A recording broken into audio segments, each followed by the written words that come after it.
রাধে রাধে। ওম নমো ভগবতে বাসুদেবায়। ওম নমো ভগবতে বাসুদেবায়। ওম নমো ভগবতে বাসুদেবায়। শ্রীমদ্ ভাগবত তৃতীয় স্কন্দ স্থানম সৃষ্টি স্থিতি 49 অধ্যায়। ভগবান কপিলদেব কর্তৃক ভগবত ভক্তির ব্যাখ্যা। শ্লোক 31।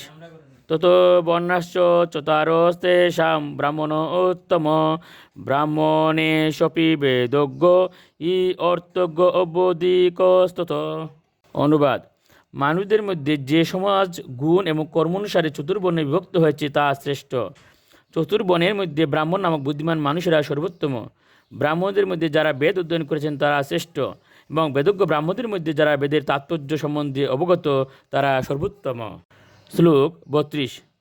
অর্থজ্ঞাত সংশয় চেতা তথ শ্রেয়াংশ কর্মকৃত মুক্ত সঙ্গস্তু ভুয়ান দুগ্ধা ধর্মম আত্মন।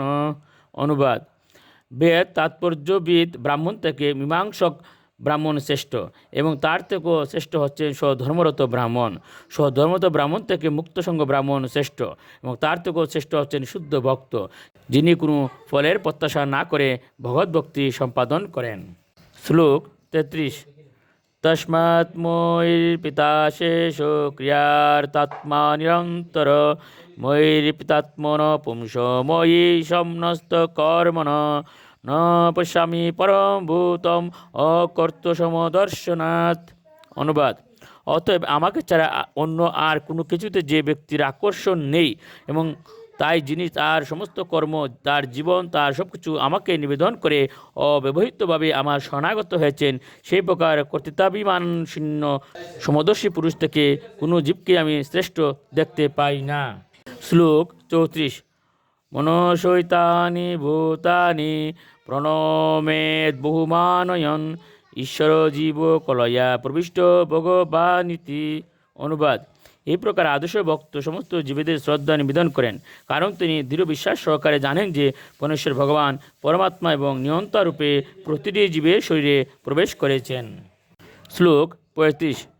ভক্তি যুগশ্চ যুগশ্চ ময়া মান বুদ্ধিরিত ইয়ুরেকতরে নৈব পুরুষ পুরুষম ব্রজেত।